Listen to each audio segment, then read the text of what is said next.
Hello dear learner, जय हिंद सभी को। स्वागत है आप सभी का आज के इस new video special education question bank के एमसीक्यू सीरीज 53, जो कि एप्लीकेशन बेस्ड मिक्स क्वेश्चंस आपको इसमें मिलेंगे, जो कि आपके लिए बहुत महत्वपूर्ण होंगे।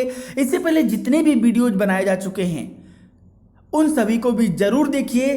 प्ले लिस्ट में स्पेशल एजुकेशन एमसीक्यू सीरीज के नाम से मिल जाएगी एंड मैराथन क्लास भी बनाई जा चुकी हैं, एमसीक्यू सीरीज मैराथन क्लास, जिसमें आपको 100 क्वेश्चंस मिलेंगे। इसके अलावा और भी बहुत सारे थ्योरी रिलेटेड वीडियोज हैं, उन्हें जरूर देखिए, आपके एग्जाम के लिए बहुत ही महत्वपूर्ण है। वीडियो को स्किप मत करिए, पूरा देखिए ताकि आपको पूरी जानकारी विद एक्सप्लेनेशन मिल सके। तो चलिए स्टार्ट करते हैं बिना देर किए। टेलीग्राम चैनल का लिंक भी आपको इस वीडियो के डिस्क्रिप्शन बॉक्स में दिया गया है, उसे भी क्लिक करें और जरूर ज्वाइन हो। तो ये रहा आज की सीरीज का पहला सवाल। इससे पहले यदि आप चैनल में नए हैं तो जरूर सब्सक्राइब करें एंड बेल आइकन को भी प्रेस करें एंड ऑल पर क्लिक करें, ताकि आने वाले ऐसे ही महत्वपूर्ण वीडियो का नोटिफिकेशन आपको तुरंत मिल जाए। और अच्छा लगे तो लाइक करना ना भूलें, क्योंकि आपके एग्जाम के दृष्टिकोण से बहुत ही उपयोगी वीडियोज हैं, जितने भी हैं स्पेशल एजुकेशन से संबंधित। पहला सवाल है कि निम्न में से कौन सा शिक्षार्थियों में सृजनात्मकता का पोषण करता है। हमारे पास 4 ऑप्शंस हैं। ऑप्शन ए, अच्छी शिक्षा के व्यवहारिक मूल्यों के लिए विद्यार्थियों का शिक्षण। ऑप्शन बी, प्रत्येक शिक्षार्थी की अंतर्जात प्रतिभाओं का पोषण करने एवं प्रश्न करने के अवसर उपलब्ध कराना। ऑप्शन सी, विद्यालयी जीवन के प्रारंभ से उपलब्धि के लक्ष्यों पर बल देना। ऑप्शन डी, परीक्षा में अच्छे अंकों के लिए विद्यार्थियों की कोचिंग करना।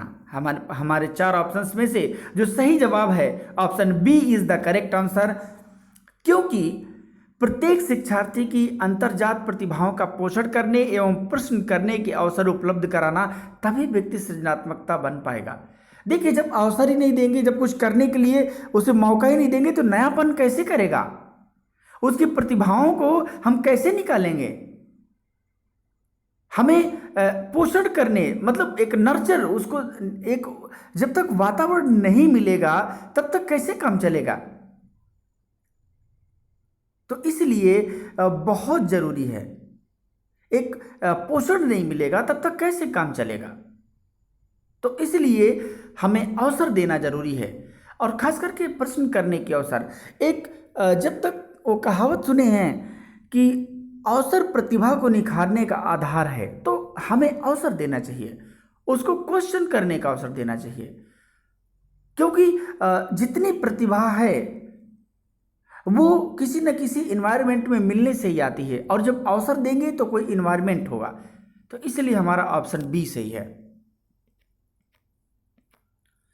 क्वेश्चन नंबर 2 जो आपके सामने है कि जब पूर्ण प्राप्त अनुभव, यानी कि आपने पूरी तरीके से अनुभव प्राप्त कर लिया है, तब नवीन समस्या को हल करने में सहायक होता है, तो वह क्या कहलाता है? मान लीजिए आपने जब पूर्ण प्राप्त अनुभव कर लिया, आपने सब कुछ अनुभव ले लिया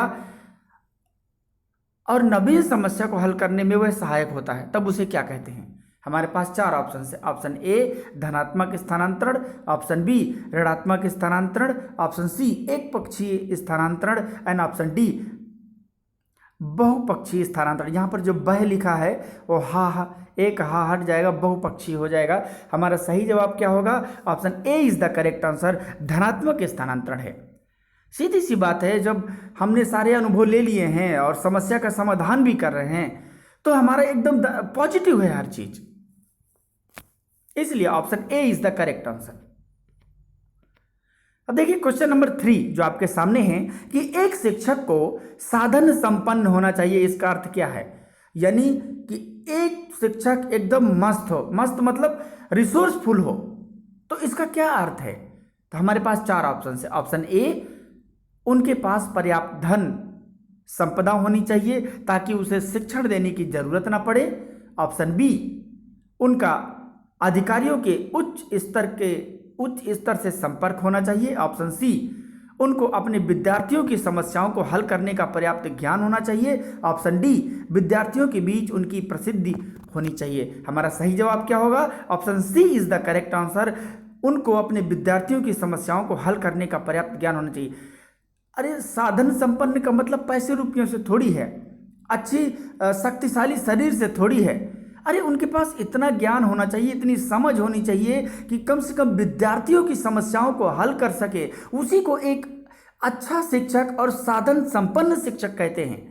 साधन का मतलब ऐसा नहीं है कि कार है, गाड़ी है, बंगला है तो वो शिक्षक माना जाता है।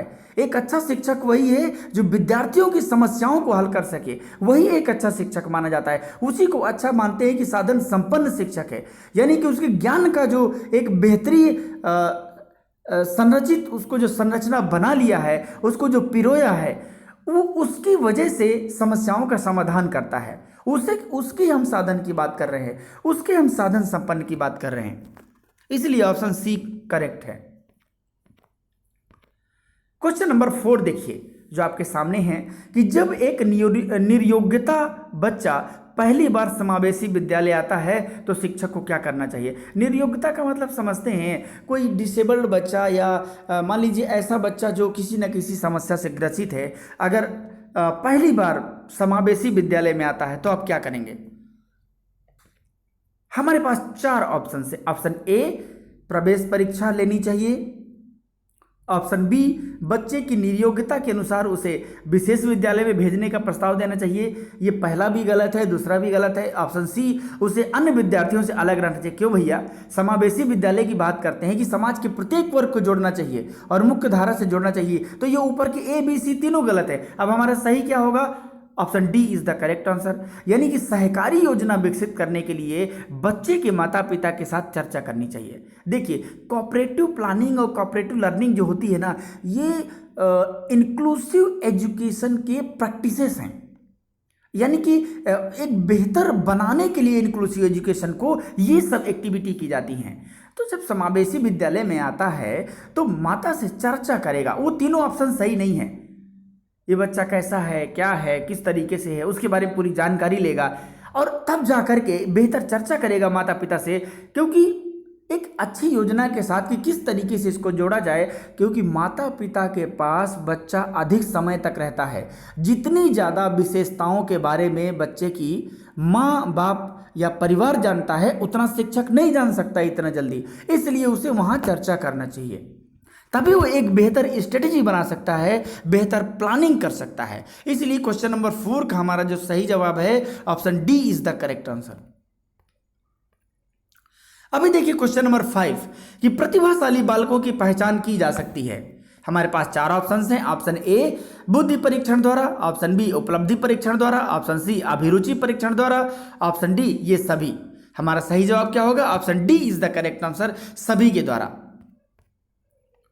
अब देखिए क्वेश्चन नंबर 6 देखिए कि बच्चे की जिज्ञासा शांत करनी चाहिए। आप जानते हैं कि क्यूरियोसिटी बहुत होती है बच्चों में, विभिन्न प्रकार के सवाल, विभिन्न प्रकार के उनके पास ऐसे ऐसे प्रश्न होते हैं जो विद्यार्थियों जितने भी होते हैं अन्य से थोड़ा सा अलग होते हैं। कुछ हर जिज्ञासु, हर विद्यार्थी दिखता भी नहीं है जल्दी। सीखने वाला, लगन वाला या बहुत कुछ हासिल करने वाला, क्रिएटिव वाला, जल्दी ये जिज्ञासु प्रवृत्ति के देखे जाते हैं। बहुत सारे, ज़्यादातर देखे भी जाते हैं अन्य भी, लेकिन बहुत सारे शिक्षक उन जिज्ञासाओं को दबा देते हैं। अभी आप 4 ऑप्शन से बहुत अच्छे से समझ जाएंगे। हमारे पास 4 ऑप्शंस हैं, ये रहे।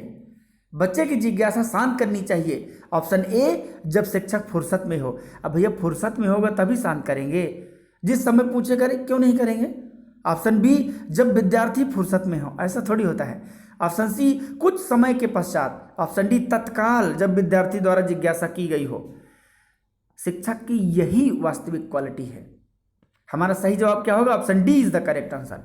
अरे भैया अभी सवाल पूछना है, अभी उसकी जिज्ञासा है कि मैं कुछ जान लूँ, समझ लूँ, बाद में तो भूल जाएगा, तब क्या करेंगे। तो अगर आपने ये बोल दिया कि चलो इसको बाद में बताएं, हाँ, उसे ये एक बात अलग है कि उससे बोल दे प्रेजेंट टाइम में आपको नहीं पता कि बेटा मैं इसे बाद बता दूंगा, बट हमारा जो यहाँ पर सटीक जवाब है कि तत्काल।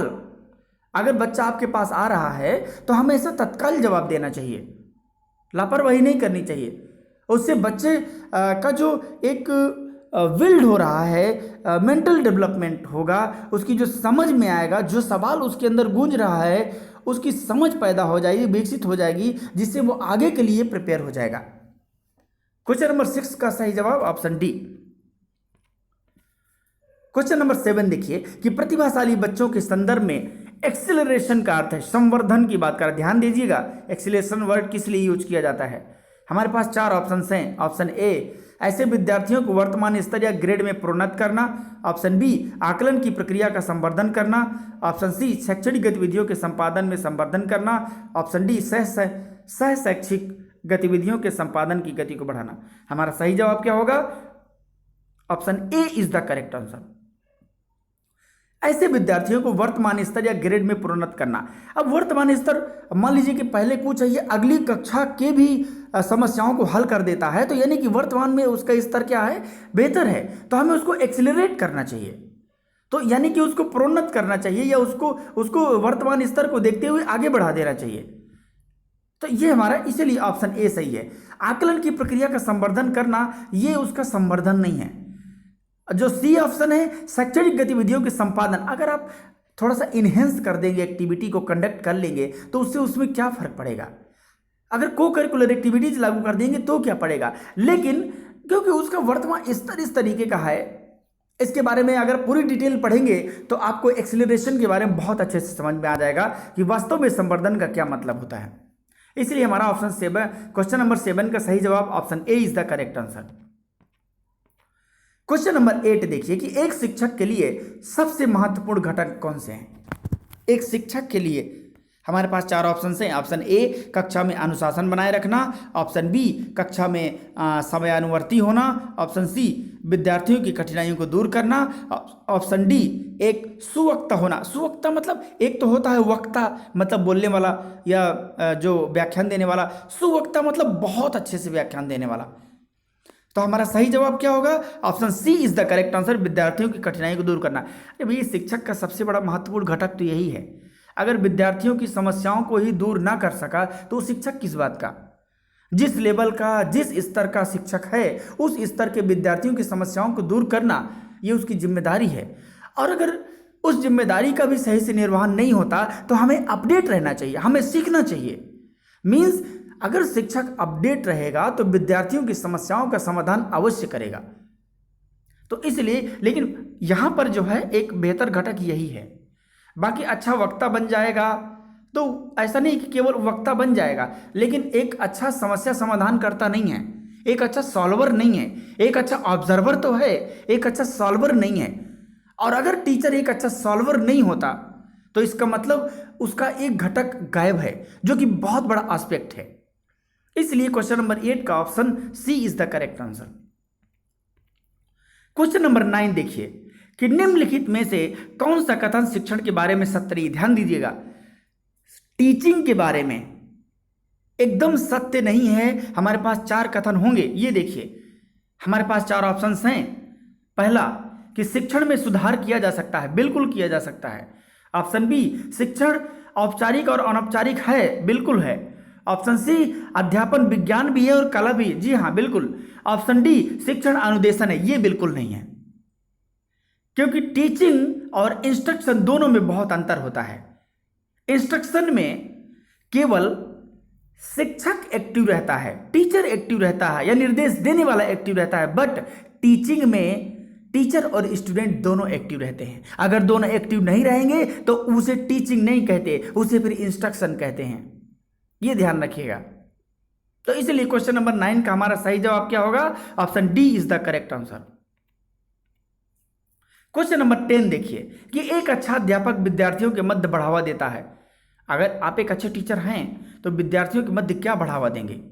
हमारे पास 4 ऑप्शन है। ऑप्शन ए, प्रतियोगिता की भावना को। ऑप्शन बी, सहयोग की भावना को।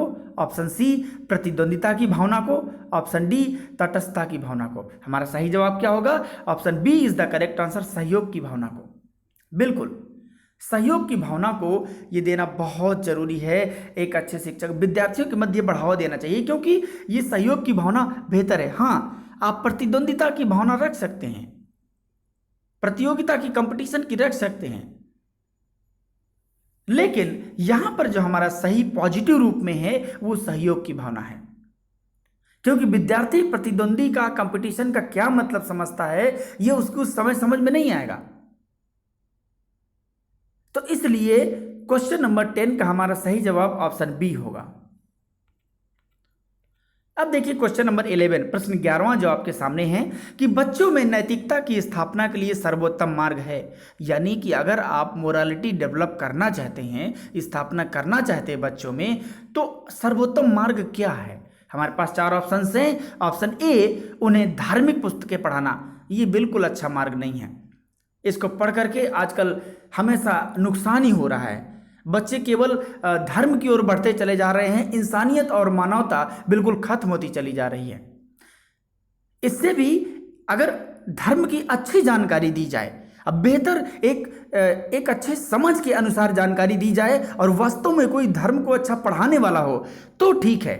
अदरवाइज वर्तमान में एक बेहतर धर्म की व्याख्या करना बहुत मुश्किल है, जो कि हमारे इंसानियत को शो करता है, और वो आजकल दिखता नहीं है। तो इसलिए ऑप्शन ए सही नहीं होगा। अगर धार्मिक पुस्तकें पढ़ाएंगे, मान लीजिए कि कुरान है, गीता है, बाइबल है, तो इन सबको पढ़ाने से उसके अंदर नैतिकता थोड़ी आएगी। ऑप्शन बी, शिक्षक का आदर्श रूप में व्यवहार करना। ऑप्शन सी, उनका मूल्य शिक्षा पर मूल्यांकन करना। ऑप्शन डी, उन्हें प्राप्तकालीन सभा में उपदेश देना। हमारा सही जवाब क्या होगा? Option B is the correct answer. शिक्षक का आदर्श रूप में व्यवहार करना उसके लिए नैतिकता की स्थापना करेगा। देखिए, उनका मूल्य शिक्षा पर मूल्यांकन करना बिल्कुल नहीं करेगा। अगर आप उन्हें प्राप्तकालीन सभा में उपदेश दोगे तो भी उनको नहीं होगा। देखिए, जिस तरीके का हम बच्चों में चाहते हैं, हमें वैसा खुद बन करके वैसा ही व्यवहार करना पड़ेगा। जैसे एक उदाहरण लीजिए, एक लाल रंग है, काला रंग है, नीला रंग है। वो किसी दूसरे कपड़े को इसलिए नीला काला कर पाता है क्योंकि वो खुद नीला है। उसी तरीके से एक शिक्षक दूसरे में नैतिकता, व्यवहार और अच्छे गुण तब विकसित कर पाएगा जब उसके अंदर खुद वैसा होगा। तो इसलिए यहां पर जो हमारा ऑप्शन बी करेक्ट है, अकॉर्डिंग टू क्वेश्चन, शिक्षक का आदर्श रूप में व्यवहार करना। अब देखिए क्वेश्चन नंबर 12, 12वां प्रश्न जो आपके सामने है कि निम्नलिखित में से किस समूह के बच्चों को समायोजन की समस्या होती है? बहुत ध्यान से क्वेश्चन को देखिएगा, क्योंकि 4 ऑप्शन में आपको बड़ा कंफ्यूजन होने वाला है। क्वेश्चन नंबर 12 देखिए कि निम्नलिखित में से किस समूह के बच्चों को समायोजन की समस्या होती है? हमारे पास 4 ऑप्शन हैं। ऑप्शन ए, औसत बुद्धि के बच्चों को। ऑप्शन बी, अध्ययनशील बच्चों को। ऑप्शन सी, ग्रामीण बच्चों को। ऑप्शन डी, कुशाग्र बुद्धि के बच्चों को। तो ऑप्शन ए क्या है? औसत बुद्धि वाले बच्चों को समायोजन करने की समस्या नहीं होती। क्यों? क्योंकि इनके आसपास जो बच्चे होते हैं वो ज़्यादातर औसत बुद्धि वाले ही होते हैं, वो उनके साथ ऑटोमेटिक समायोजन कर लेते हैं। अध्ययनशील बच्चे क्या होते हैं? स्टडीज करते हैं, वो भी आसपास के जितने होते हैं उनके साथ कर लेते हैं। ग्रामीण बच्चे होते हैं, अगर उसी एरिया में है तो वो भी कर सकते हैं। लेकिन जो ऑप्शन हमारा डी सही है, कुशाग्र बुद्धि के बच्चे। देखिए, कुशाग्र बुद्धि का मतलब प्रखर बुद्धि, बहुत प्रतिभाशाली, ऐसे बच्चे जो बहुत ही ज़्यादा हाई फाई थिंकिंग रखते हैं, जो बहुत ज़्यादा तर्कशील व्यक्ति होता है, तो वो ऐसे औसत बच्चों के साथ अपने आप को एडजस्ट नहीं कर पाएगा। तो इन बच्चों को समस्या होती है। बहुत ही एकदम प्रखर बुद्धि वाला होगा, तुरंत जल्दी से सॉल्व करने वाला होगा, तो वो एक स्लो लर्नर, एक औसत वाले बच्चे के साथ उसका मेल नहीं खाएगा। इसलिए इनको स्पेशल चाइल्ड कहते हैं। इसलिए इनको स्पेशल चाइल्ड कहते हैं, जिसको आप विशिष्ट बालक कहते हैं। ये कुशाग्र बुद्धि, प्रतिभाशाली, जो डिसेबल्ड पर्सन, ऐसे उन लोगों को हम विशिष्ट बालक कहते हैं जो औसत श्रेणी से भिन्न होते हैं। ध्यान रखिएगा, औसत श्रेणी से भिन्न बालकों को विशिष्ट बालक कहा जाता है। ये बिल्कुल ध्यान रखिए, क्योंकि औसत की संख्या ज़्यादा है, बाकियों की कम है। तो इसलिए option D is the correct answer. Question number 13 देखिए, 13वां प्रश्न जो आपके सामने है। एक शिक्षिका अपने आप से कभी प्रश्नों के उत्तर नहीं देती। ध्यान रखिएगा, एक शिक्षिका अपने आप से कभी प्रश्नों के उत्तर नहीं देती। वह अपने विद्यार्थियों को उत्तर देने के लिए समूह चर्चाएं और सहयोगात्मक अधिगम अपनाने के लिए प्रोत्साहित करती है। यह उपागम ... के सिद्धांत पर आधारित है। हमारे पास 4 ऑप्शंस हैं, ये देखिए। ऑप्शन ए सक्रिय भागीदारिता, ऑप्शन बी अनुदेशात्मक सामग्री के उचित संगठन, ऑप्शन सी अच्छा उदाहरण प्रस्तुत करना और भूमिका प्रतिरूप बनाना, ऑप्शन डी सीखने की तत्परता। क्वेश्चन हमारा सही जवाब क्या होगा? Option A is the correct answer, सक्रिय भागीदारी। देखिए, शिक्षक शिक्षिका कुछ करेगी नहीं और चर्चाएं करवा रही है, सहयोगात्मक अधिगम अपनाने के लिए प्रोत्साहित करती है, तो इसका मतलब सक्रिय भागीदारी का सिद्धांत पर आधारित है। क्वेश्चन नंबर 14 देखिए, 14वां प्रश्न जो आपके सामने है कि एक प्रभावकारी शिक्षक अगर एक इफेक्टिव टीचर है तो देखते हैं हमारे पास 4 ऑप्शन है। ऑप्शन ए अपनी कक्षा का अच्छी तरह नियंत्रण करता है, ऑप्शन बी अपना विषय बहुत अच्छी तरह जानता है, ऑप्शन सी अपने छात्रों के बारे में सोचता है, ऑप्शन डी अपने छात्रों को वास्तविक विद्या ग्रहण करने में उनकी मदद करता है। हमारा सही जवाब क्या है? Option D is the correct answer, जो रियल लर्निंग होती है, यानी कि अपने छात्रों को वास्तविक विद्या ग्रहण करने में उनकी मदद करता है। अपने छात्रों के बारे में सोचना एक प्रभावकारी शिक्षक थोड़ी होता है। अपने विषय की ही बहुत अच्छी जानकारी रख लेना, लेकिन क्या उसको पढ़ाने आता है? क्या वो अच्छे से टीचिंग कर लेता है? ये जरूरी नहीं है। अपनी कक्षा का अच्छी तरह से नियंत्रण करना, ठीक है, आप बाहर दरवाजे के पास खड़े हो गए और नियंत्रण कर रहे हैं बहुत अच्छे से, कोई भागने नहीं पाएगा, तो एक प्रभावकारी शिक्षक थोड़ी होगा।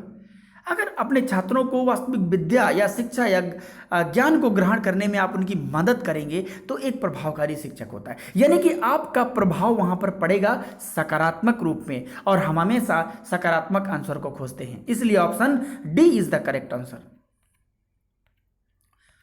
देखिए क्वेश्चन नंबर 15 यानी कि 15वां प्रश्न जो आपके सामने है कि प्रतिभाशाली विद्यार्थियों के लिए निम्नलिखित में से कौन सी गतिविधि सर्वाधिक उपयुक्त है? हमारे पास 4 ऑप्शन हैं। ऑप्शन ए अभी हाल ही में हुए स्कूल मैच का प्रतिवेदन लिखना, ऑप्शन बी दी गई संकल्पनाओं के आधार पर मौलिक नाटक लिखना, ऑप्शन सी 5 पाठों के अंत में दिए गए अभ्यासों को एक बार में हल करना, ऑप्शन डी शिक्षक दिवस पर कक्षा को पढ़ाना। हमारा सही जवाब क्या होगा? Option B is the correct answer, दी गई संकल्पनाओं के आधार पर मौलिक नाटक लिखना, यानी कि जो भी कॉन्सेप्ट दिया गया है उसमें एक बेहतरीन ओरिजिनल प्ले लिख देना, नाटक लिख देना, ये प्रतिभाशाली विद्यार्थी कर सकते हैं। अरे अभी तुरंत मैच हुआ हो तो कोई भी बता देगा, रिपोर्ट दे देगा, इतने लोग आउट हुए, इतना हुआ, इतने लोग हुआ, इतना आउट हो गया, इतने छक्के मारे, इतने चौके मारे, वो तो कोई भी बता देगा वहाँ देखने वाला। लेकिन जो एक ओरिजिनल वे में थिंक करके उसको एक रूप देना, वे देना, वो सबके बस की बात नहीं है। जो पाठ दिए गए हैं उनको पढ़ करके अंत में हल कर देना, वो सामान्य बच्चे भी कर सकते हैं, औसत वाले बच्चे भी करते हैं। शिक्षक दिवस पर कक्षा को पढ़ाना, टीच कर देना थोड़ी देर के लिए, वो तो कोई भी कर सकता है, कुछ भी बोल सकता है। बट अगर कोई कॉन्सेप्ट दिया गया है, उस कॉन्सेप्ट को एक ओरिजिनल वे में कुछ लिखना है, कोई नाटक हो गया, कोई एक्टिविटी, तो उसका एक कॉन्सेप्ट देना, फ्रेम बनाना, फ्लायर बनाना, ये सब व्यक्ति नहीं कर सकता है। कुछ होते हैं स्पेशलिस्ट जो मौलिक नाटक लिखना, इसलिए option B is the correct answer. Question number 16वां प्रश्न जो आपके सामने है कि निम्नलिखित में से कौन सा सीखने के लिए अधिकतम रूप से अभिप्रेरित करता है? ध्यान दीजिएगा, कौन सा सीखने के लिए, अब कौन सा मतलब क्या, देखते हैं। 4 ऑप्शन हैं। ऑप्शन ए बहुत सरल या कठिन लक्ष्यों का चयन करने की प्रवृत्ति, ऑप्शन बी लक्ष्यों को प्राप्त करने में व्यक्तिगत संतुष्टि, ऑप्शन सी बाह्य कारक, ऑप्शन डी असफलता से बचने के लिए अभिप्रेरणा। हमारा सही जवाब क्या होगा? Option A is the correct answer. तीनों बाकी क्यों नहीं सही है? क्योंकि दुख भी, लक्ष्यों को प्राप्त करने में व्यक्तिगत संतुष्टि होगी तो केवल व्यक्तिगत संतुष्टि होगी ना, वो सीखने के लिए थोड़ी होगा। ऑप्शन सी बाह्य कारक, ऐसा थोड़ी, इंटरनल भी हो सकता है। ऑप्शन डी असफलता से बचने के लिए, यह बिल्कुल गलत है। Option A is the correct answer कह रहा है कि बहुत सरल या कठिन लक्ष्यों का चयन करने की प्रवृत्ति, जो हमारी टेंडेंसी होती है ना, वो प्रभावित करती है, वो प्रेरणा देती है, वो मोटिवेशन देती है कि कैसे सीखेगा बच्चा, कितना सीखेगा बच्चा, लक्ष्य कैसे हैं हमारे, सरल हैं या कठिन हैं, कैसे हैं। तो ये चीजें option A is the correct answer show करता है। क्वेश्चन नंबर 17, 17वां प्रश्न जो आपके सामने है कि शिक्षार्थियों co dot dot dot dot के लिए प्रोत्साहित नहीं करना चाहिए। देखिए, अच्छा लग रहा हो तो लाइक जरूर करिए, मोटिवेशन मिलता है। सब्सक्राइब नहीं किया तो सब्सक्राइब करिए, मोटिवेशन मिलता है। इससे और हमेशा आपके लिए कुछ ना कुछ मिलता रहता है। दोस्तों तक भी शेयर करिए और वीडियो को स्किप मत करिए, पूरा देखिए। क्वेश्चन नंबर 17 क्या कहता है कि शिक्षार्थियों को डॉट डॉट के लिए प्रोत्साहित नहीं करना चाहिए। यानी कि जो विद्यार्थी होते हैं उनको किसके लिए प्रोत्साहित नहीं करना चाहिए। हमारे पास 4 ऑप्शन है। ऑप्शन ए, समूह कार्य में दूसरे शिक्षार्थियों के साथ सक्रिय रूप से अंतःक्रिया करने, इसके लिए तो प्रोत्साहित करना चाहिए, लेकिन हमारा सवाल है नहीं करना चाहिए, तो दूसरा देखते हैं। ऑप्शन बी, अधिक से अधिक पाठ सामग्री क्रियाओं में हिस्सा लेना, बिल्कुल लेना चाहिए। ऑप्शन सी, शिक्षक जो पूछ सकते हैं उन सभी प्रश्नों के उत्तर याद करने, अरे ये जरूरी थोड़ी है। ऑप्शन डी देखिए, कक्षा के अंदर और बाहर अधिक से अधिक प्रश्न पूछने। हमारा सही जवाब क्या होगा? Option C is the correct answer. शिक्षक जो पूछ सकते हैं उन सभी प्रश्नों के उत्तर याद करने। अरे भाई, शिक्षक जो पूछ सकते हैं जरूरी थोड़ी है, इसे प्रोत्साहित थोड़ी करेगा। अब पता नहीं शिक्षक क्या पूछ सकते हैं, उन सभी प्रश्नों के उत्तर कैसे याद करेगा वो। इसलिए option C is the correct answer, यही हमारा नहीं सही। क्वेश्चन नंबर 18, 18वां प्रश्न की एक नया शिक्षक जब शुरुआत करेगा, यानी कि अभी अभी ज्वाइनिंग हुई है, एक शिक्षक है नया ना, पढ़ाने जाने वाला है। अब देखो कि वो शुरुआत करेगा कैसे। अगर वो शुरुआत करता है तो वह पहले क्या करेगा। हमारे पास 4 ऑप्शन हैं। ऑप्शन ए, कक्षा में अनुशासन लागू करेगा। जाते ही अनुशासन लागू कर देगा तो बच्चे उसको कुछ नहीं समझेंगे। ऑप्शन बी, छात्रों के साथ घनिष्ठता स्थापित करेगा, यानी कि हाँ, रैपो बनाना थोड़ा जरूरी है, क्योंकि जब तक जुड़ेंगे नहीं, जब तक एडजस्ट नहीं होंगे तो आगे की तो कुछ कहानी ही नहीं होगी। फिर भी देखते हैं नेक्स्ट। ऑप्शन सी, छात्रों को अपनी योग्यता के बारे में बताएं। ये बिल्कुल रोल नहीं है, सबसे घटिया विशेषता है ये, मतलब इस विशेषता को कभी शो ही नहीं करना चाहिए। ऑप्शन डी, जितना जल्दी संभव हो अध्याय पढ़ाना प्रारंभ कर दे। अरे भैया, क्लास में गए हो ना, उनका प्रीवियस नॉलेज जानोगे, उनके बारे में नहीं जानोगे कि उनका लेवल क्या है, स्तर क्या है, कौन सी भाषा जानते हैं, कितना सीखते हैं, तो उसके बिना कैसे शुरू कर दोगे। इसलिए हमारा ऑप्शन कौन सा सही होगा? Option B is the correct answer. छात्रों के साथ कम से कम रैपो बनाओ, संबंध स्थापित करो, पहले एडजस्टमेंट हो, उन्हें कम से कम ये लगे। देखिए, जब तक विद्यार्थियों को विश्वास नहीं हो जाता तब तक वो आपसे पढ़ना कभी भी पसंद नहीं करेंगे। आप आए और सीधा स्टार्ट कर दिए, वो कभी भी पढ़ना इंटरेस्ट के साथ नहीं पढ़ेंगे। हाँ, आपके डर से कक्षा में बैठे रह सकते हैं, लेकिन कभी सीख नहीं सकते। और शिक्षक का काम है सिखाना, केवल टीचिंग करना नहीं है। और टीचिंग और लर्निंग में ज़मीन आसमान का फ़र्क होता है। कभी कभी टीचिंग तो हो जाती है लेकिन लर्निंग नहीं होती, और वो इसलिए नहीं होती क्योंकि हम एडजस्टमेंट तो हुए ही नहीं थे और हम अपनी कहानी शुरू कर दिए। सोचिए, जब एक ट्रेन चलती है तो वो हमेशा सब चीज़ चेक कर लेती है, फ्यूल कैसा है, कुछ दिक्कत तो नहीं है, बीच में चलने में कोई दिक्कत तो नहीं हो जाएगी। उसी तरीके से शिक्षक को भी होना चाहिए। पढ़ाने जा रहा है, प्लानिंग होनी चाहिए, बच्चों के साथ जुड़ना चाहिए। ऐसे थोड़ी है कि कहानी शुरू और बीच में ठप। तो इसलिए हमारा ऑप्शन क्वेश्चन नंबर 18 का सही जवाब क्या होगा? Option B. अब देखिए क्वेश्चन नंबर 19, 19वां प्रश्न जो आपके सामने है कि किसी बच्चे के चिंतन में, ध्यान दीजिएगा, किसी बच्चे के चिंतन में आयु के बढ़ने के साथ साथ किसकी प्रधानता बढ़ती है। यानी कि बच्चे का जो चिंतन है उसकी आयु भी बढ़ रही है तो किसकी प्रधानता बढ़ेगी। हमारे पास 4 ऑप्शन है। ऑप्शन ए, समस्या समाधान की। ऑप्शन बी, आत्मकेंद्रीकरण की। ऑप्शन सी, सामान्यीकरण की। ऑप्शन डी, जीववाद की। हमारा सही जवाब क्या होगा? Option A is the correct answer, समस्या समाधान की। यानी कि जब धीरे धीरे अगर उसका चिंतन में आयु के बढ़ने के साथ साथ उसकी प्रधानता समस्या समाधान की बढ़ती है, बिल्कुल। अब देखिए क्वेश्चन नंबर 20 जो आपके सामने है कि डॉट डॉट डॉट डॉट को अनुप्रेरित शिक्षण के एक संकेत में विवेचन किया जाता है। Motivated learning. हमारे पास 4 ऑप्शन है। ऑप्शन ए, कक्षा में अधिकतम उपस्थिति। ये तो बिल्कुल ही नहीं, आजकल तो यही चल रहा है, अटेंडेंस के चक्कर में बच्चे आते हैं, सीखने नहीं आते।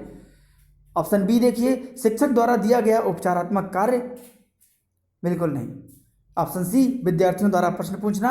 ऑप्शन डी, कक्षा में पूर्व शोर। हमारा सही जवाब option C is the correct answer. कह रहा है कि डॉट डॉट को अनुप्रेरित शिक्षण के एक संकेत में विवेचन किया जाता है कि विद्यार्थियों द्वारा प्रश्न पूछना। यानी कि ये बताता है कि मोटिवेटेड लर्निंग है, मोटिवेटेड है बच्चे। अगर मोटिवेटेड अनुप्रेरित शिक्षण हो रही है, मोटिवेटेड लर्निंग हो रही है, तो वो पता चलता है, वो विवेचन करता है कि विद्यार्थी प्रश्न पूछेगा। लेकिन जब विद्यार्थियों को कुछ समझ में ही नहीं आता तो जी सर, जी सर, हाँ सर, जी सर, समझ में आया, जी सर, वो जी सर उसके आगे वाली जेब में रहता है और निकाल करके फेंक देता है। तो हमारा सी जो सटीक है, क्वेश्चन नंबर 20 का option C is the correct answer. तो ये आज के 20 क्वेश्चंस जो आपके सामने रहे, और आशा करता हूँ कि आपको पसंद आए होंगे। देखिए, एप्लीकेशन बेस्ड क्वेश्चंस अब बहुत आने लगे हैं, लेकिन ऐसा नहीं है। टीजीटी में एप्लीकेशन बेस्ड ज़्यादा आते हैं, बट जो पीआरटी का एग्जाम होता है उसमें फैक्ट बेस्ड क्वेश्चन ज़्यादा आएंगे, क्योंकि उसका लेवल अलग है और उसका लेवल अलग है। बट फिर भी हमें एप्लीकेशन फैक्ट सभी की तैयारी करना है। तो अगर आपको अच्छा लगा हो तो लाइक करिए, सब्सक्राइब करिए, दोस्तों तक भी शेयर करिए, एंड कमेंट करके जरूर बताइए कि आप कितने क्वेश्चंस हल कर पाए, क्या सभी या कुछ कम। अगर अच्छा लगे तो दोस्तों तक जरूर शेयर करें। Thank you so much. जय हिंद सभी को, मिलते हैं नेक्स्ट वीडियो में।